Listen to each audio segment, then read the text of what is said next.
Notification volume 0%. Good afternoon, and welcome to More Than Meets the Eye. I am your host, Blind Prime, and for today I have for you the Halo Mantis. This is from the Halo toy line, the 3.75 to 4 inch tall toy line. But the Mantis is a very unique member of that 3.75-inch toy line, and I'm going to talk about it with you today. So, look at him.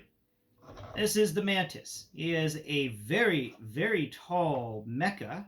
It's very akin to a vulture, um, or a condor from, maybe it was the condor, from the Mech Warrior series, at least on the lower half. Also has like the legs of the Mad Cat, and, I associate it with the condor or the vulture because it's got these really nice missiles. Though sadly enough, you can't put its missile arms over its head. So in a way, it's more like a wolf. Oh crap! What was that called?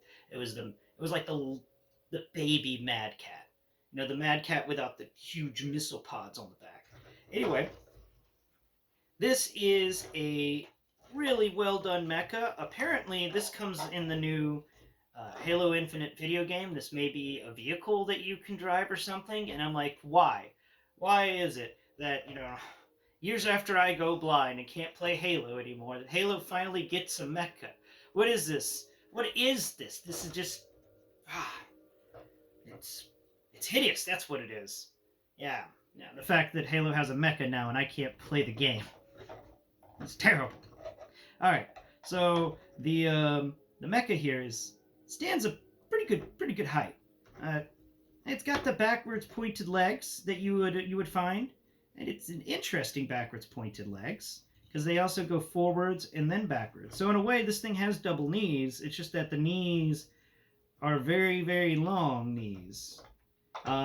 It doesn't have much articulation, sadly. Like, it does have a lot of joints, and you can do a lot with it.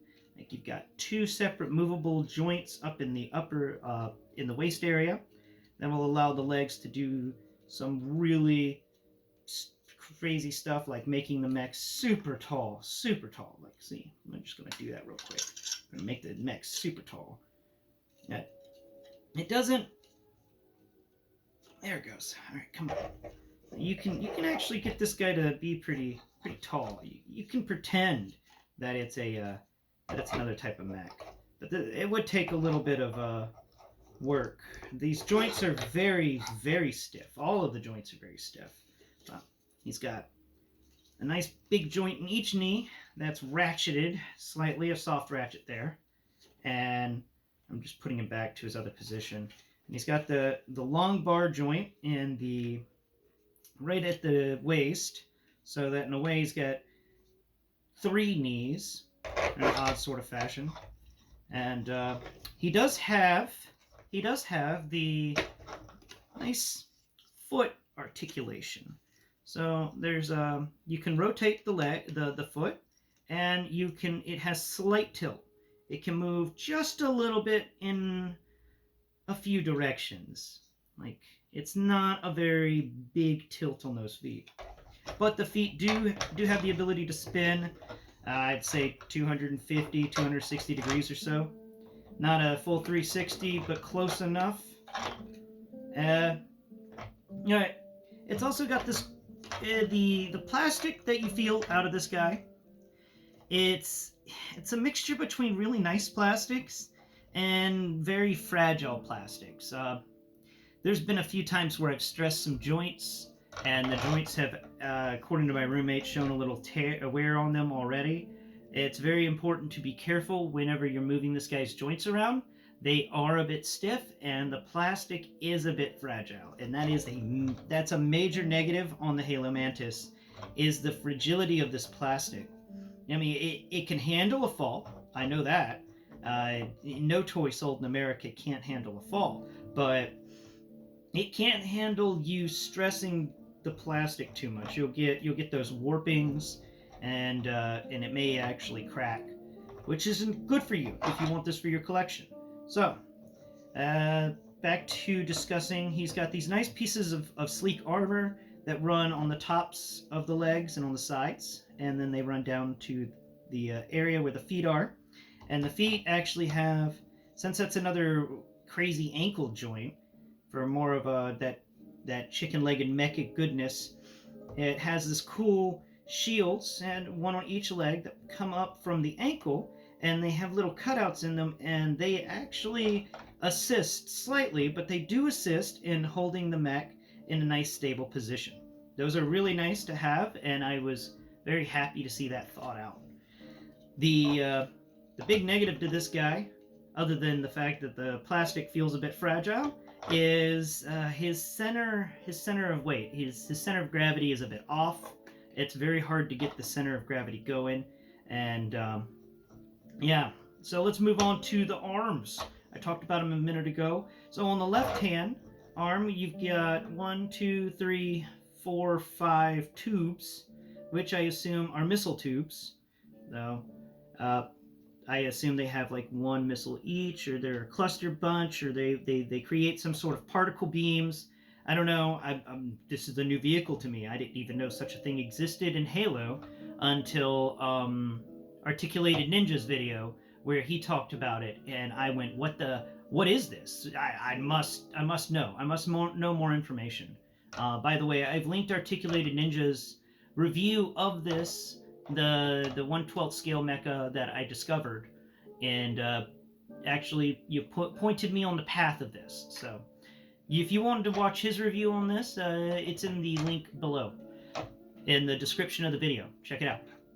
Hey, on the right hand side of this guy, you get this really crazy minigun. It's a smaller than normal minigun. I can't. That's another part of this articulation that I despise, is these arm joints. The way they're built, they don't want to spin further forwards. You gotta do it carefully, and you gotta figure out where to do it at. These joints are awkward. It's got plenty of articulation. They're just all in weird, awkward spots. All right, but we got the right arm out there where it's visible on the camera better. And the right arm here has a big minigun on it, but not really a huge minigun. I guess if you're considered 3.75-inch figures, it's a pretty nasty minigun. And it's got this huge chunk of armor on the side, so I guess this thing can be used as a shield, and you can rotate the hand very, in all sorts of ways. So yeah, this is more like a shield with an anti-personnel weapon attached to it. Where on the left there's no sort of shield, it's just an anti-tank arm. The Mantis here, we're moving closer in. Oh, before I forget, if you get the, what are they called? I've done a video on them, the super action stuff, okay? One of their violence series, I think it's the 19-piece one, the one that I've done a review about. The little gun effects actually fit into the gun barrels of the chain gun on the right arm. So if you want to give it little effects, and the little bullet effect that comes with the 19-piece action stuff from Super Action Stuff is also able to fit on there and make it look like a bullet is flying. I thought that was neat, and I wanted to mention it to you guys. And let's talk about the molding on the front. We've talked about the molding here. Oh, something I didn't mention was in the molding, you've got these two big old barrels of what feels like ammunition for this chain gun just right there. And they both feed into the chain gun itself. So the chain gun has two different barrel feeds, which is pretty neat. All right. The center of this mecha is, it's got a doohickey here on the left-hand side that feels like it's a number 1 cutout or something. I don't know what that is. It's just this weirdest little shield. I guess it's something to assist the guy playing the game, the player. On the front of the mech itself, it's got some nice molding of, front spaceship-like designs. They've done what feels like clear plastic or some sort of plastic overlay. My roommate told me it is clear plastic, and they did it over the over the lights and stuff. That was cool. That's a neat little added. Now that's where I like clear plastic. I like them on the lights and stuff. It's got these two little uh, things that stick out on the front, but I have a feeling those are actually for footholds, so that you can climb onto the mech. And yeah, most of the mold, it doesn't have much molding. It's very sparse on the molding, but what molding there is symbolizes that this is a heavily armored thing. So all the reason the molding is so flat is because you're feeling armor plating. It has a nice feel to it. It's got rounded edges. It's a decent mech. But before we talk about its height and the cool 1/12 feature to it, here is I figured I'd bring out the figure it came with. It came with a Spartan. And that's one of the things that makes this a fun 1/12 scale vehicle is the Spartans are always scaled to be just a bit taller. And this Spartan's weird. She has stuff on her sides. It's an odd Spartan. The helmet feels completely off. I don't even what's up with this helmet. Is this one of those helmets from the Shield World books? Like the more covert guys? I don't know. It doesn't have the little baseball cap bit on the front. That's odd. Anyway, the Halo figures that come with this have single jointed elbows. They've got really nice rotation in the hands. The hands actually have some movability to them that you can pose them a bit. The knees are double jointed, which is cool. The feet do have a little bit of articulation, but not much. But they can tilt side to side, but they don't really go. They can go up and down, but that's on a ratchet. It's your basic 3.75-inch figure, and it comes with a gun and a little place to put the gun on the back. And the gun's got some decent molding for one of those combat assault shotguns from the movies, or not the movies, video games.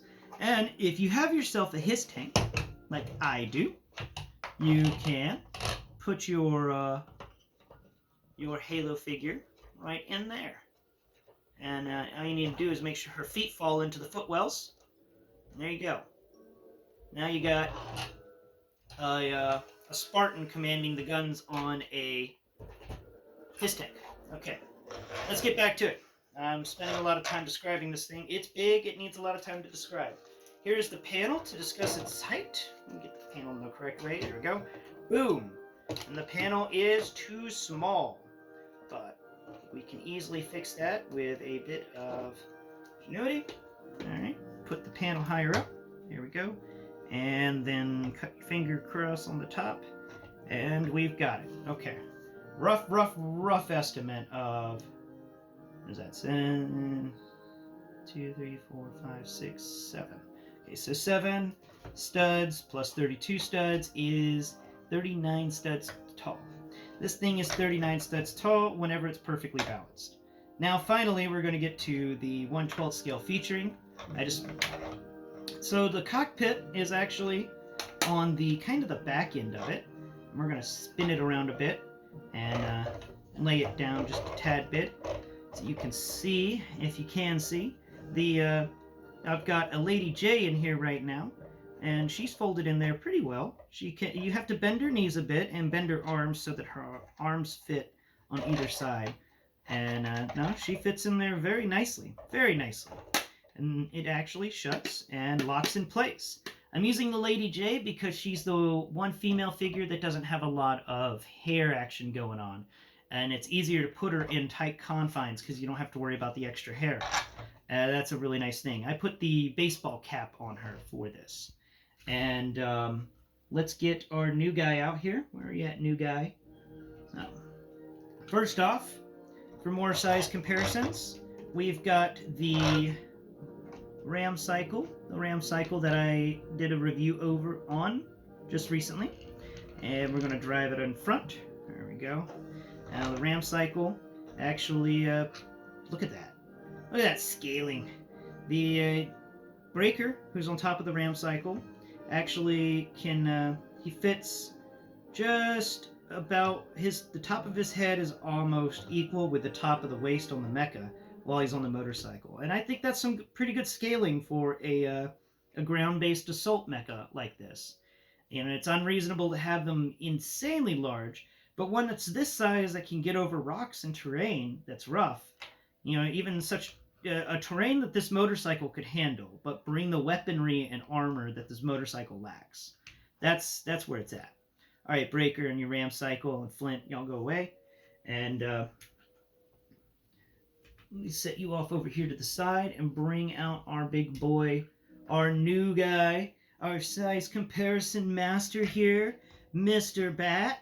Okay, Mr. Bat, who has replaced the Cobra Trooper.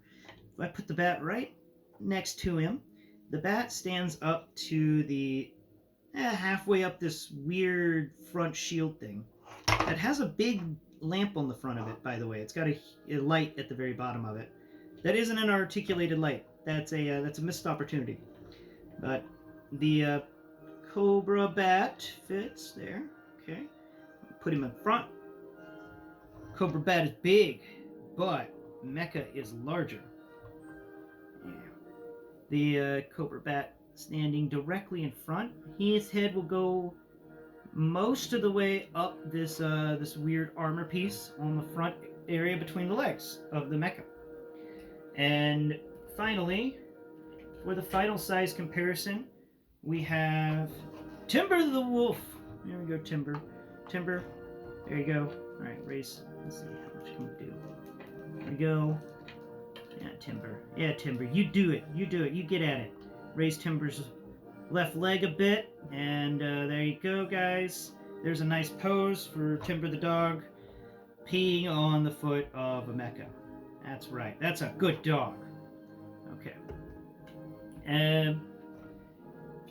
And something neat that I discovered, because, you know, I just can't help but play with these things sometimes. If you put the mecha like that, you can actually drive. Maybe not. Maybe the mecha needs to be a bit taller, but you can. Don't fall over, Mr. Mecha. Okay. Yeah, you can kind of put the Cobra Cycle through there, but it's going to require the mecha be just a bit taller, but you can kind of get it under there. It's a very low riding thing. There you go. Yeah. Woo! We just move the mecha just a bit. So the Cobra Coil can actually ride underneath the mecha's legs when the mecha's a bit taller off the ground. Anyway, guys, this has been my review on the Halo Mantis and its 1/12 scale glory, and a comparison with other 1/12 scale vehicles, as well as, you know, 1/12 scale action figures. Oh, and just because I have it right over here, we might as well do one more. Did I have it over here? Yeah, here he is. There we go. Just Beachhead on his 4x4 from New Raid Toys. Alright, until next Pride.